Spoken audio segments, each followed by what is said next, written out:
హర్మూజ్పై Trump big blast. ప్రపంచానికి oil shock. Petrol prices ఇక పేలిపోతాయా? ప్రపంచ ఆర్థిక వ్యవస్థను ఒకే ఒక్క ప్రకటనతో షేక్ చేశాడు డొనాల్డ్ ట్రంప్. ప్రపంచ చమురు మార్కెట్ను ఒక్క నిర్ణయంతో కుదిపేశాడు అమెరికా అధ్యక్షుడు. హార్మూజ్ జలసంధిపై ఒక కొత్త ఎకనామిక్ వార్ ఇప్పుడు మొదలైంది. ఇది కేవలం అమెరికా ఇరాన్ ఫైట్ మాత్రమే కాదు, ప్రపంచంలోని ప్రతి దేశం, ప్రతి కుటుంబం, ప్రతి వాహనదారుడి జేబును తాకే ఒక గ్లోబల్ ఇంపాక్ట్ స్టోరీ. అసలు ట్రంప్ ఏం ప్రకటించాడు? హర్మూజ్పై 20% ట్రాన్సిట్ ఛార్జ్ అంటే ఏంటి? భారత్కు ఎంత పెద్ద ప్రమాదం? పెట్రోల్ డీజిల్ ధరలు నిజంగానే మంటలు అంటుస్తాయా? వీడియోను చివరి వరకు చూడండి, ఎందుకంటే చివరిలో చెప్పే లెక్కలు మీకు నిజంగానే షాక్ ఇస్తాయి. ప్రపంచంలో అత్యంత కీలకమైన సముద్ర మార్గం ఏదైనా ఉందంటే అది హర్మూజ్ జలసంధి. మనం కొన్ని రోజులుగా ఎంత ఇంపార్టెంటో ఆల్రెడీ మనం చూస్తున్నాం. గల్ఫ్ దేశాల నుంచి ప్రపంచానికి వెళ్లే చమురులో భారీగా ఈ చిన్న సముద్ర మార్గం గుండానే ప్రయాణిస్తుంది.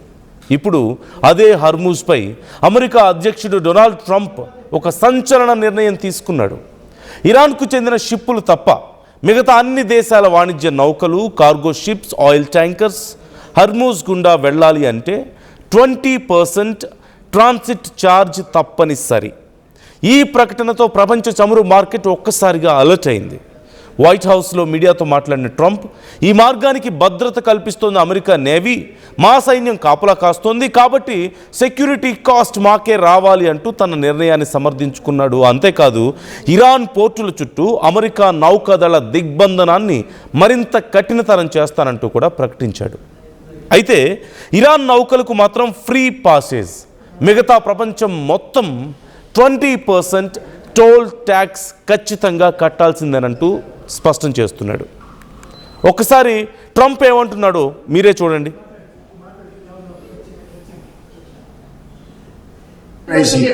And we're not going to put it up. Yeah, I want to be reimbursed because we're protecting a very rich portion of the world. We're spending money.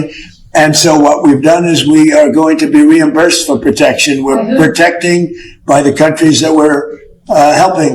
For instance, you look at the 5 countries. You have Saudi Arabia, you have UAE, you have Qatar, as I always say, you have Qatar, Bahrain, and by the way, you have others. You have Kuwait, and you have others, and they will do very well.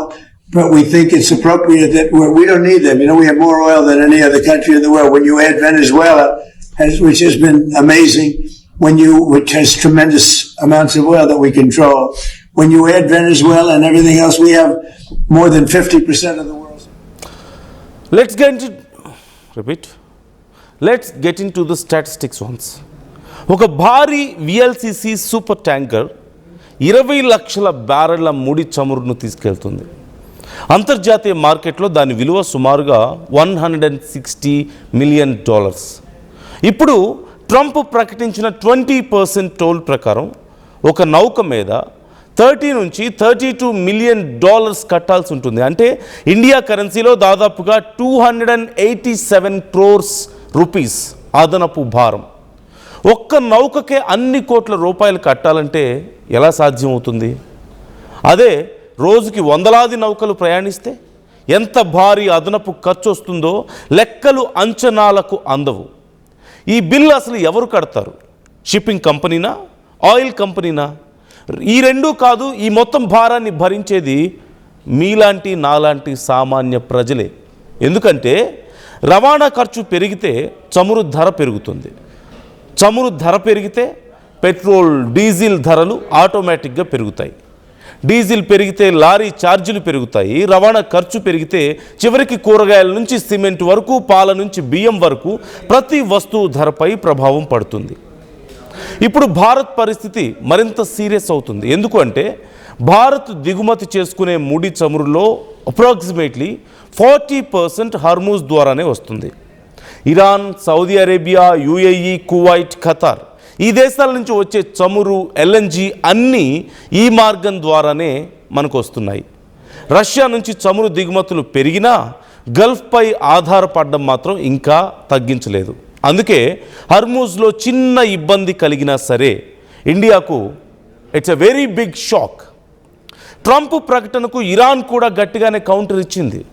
Iran విదేశాంగ మంత్రి Abbas Araghchi చాలా క్లియర్గా చెప్పారు, మేము హర్మూజ్లో పూర్తి రక్షణ ఇస్తాం, కానీ మా సర్వీస్ ఛార్జెస్ మాత్రం అమెరికా కంటే తక్కువగా ఉంటాయి అంటూ ప్రకటించాడు. అంటే ఇప్పుడు హర్మూజ్లో మిసైల్స్ వార్ మాత్రమే కాదు, మనీ వార్ కూడా మొదలైంది. ఇది ఇప్పుడు సెక్యూరిటీ బ్యాటిల్ కాదు, ఇట్స్ ఎ రెవెన్యూ బ్యాటిల్. అయితే ఇప్పటి వరకు భారత విదేశాంగ శాఖ అధికారిక ప్రకటన దీని మీద ఇంకా చేయలేదు.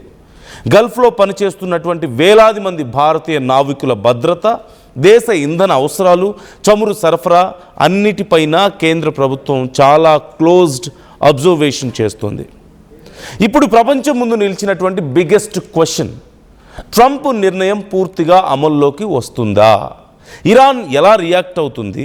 షిప్పింగ్ కంపెనీలు ఈ భారం భరిస్తాయా, లేదా ఈ అదనపు ఖర్చు నేరుగా పెట్రోల్ బంకుల వరకు చేరుతుందా? ఒక్క హర్మూజ్ నిర్ణయం, ఒక్క నిర్ణయం 20% టోల్ ప్రపంచ ఆర్థిక వ్యవస్థను కుదిపేస్తుంది. ఇది కేవలం అమెరికా ఇరాన్ మధ్య యుద్ధం కాదు, ఎందుకంటే మీ బైక్ ట్యాంక్, మీ కార్ ఫ్యూయల్, మీ ఇంటి బడ్జెట్, మీ పాకెట్ అన్నింటినీ ప్రభావితం చేసే ఒక గ్లోబల్ క్రైసిస్. ట్రంప్ చెప్పినట్లు చేస్తే ప్రపంచవ్యాప్తంగా మరొక ఆయిల్ షాక్ తప్పదని ఆర్థిక నిపుణులు వార్నింగ్ ఇస్తున్నారు. ఇప్పుడు మీ అభిప్రాయం ఏంటి మరి? ట్రంప్ నిర్ణయం సరైందని మీకు అనిపిస్తుందా, లేక ప్రపంచ ఆర్థిక వ్యవస్థతో వెరీ డేంజరస్ గేమ్ ట్రంప్ ఆడుతున్నాడా? మీ ఒపీనియన్ను కామెంట్ సెక్షన్లో తప్పకుండా తెలియజేయండి.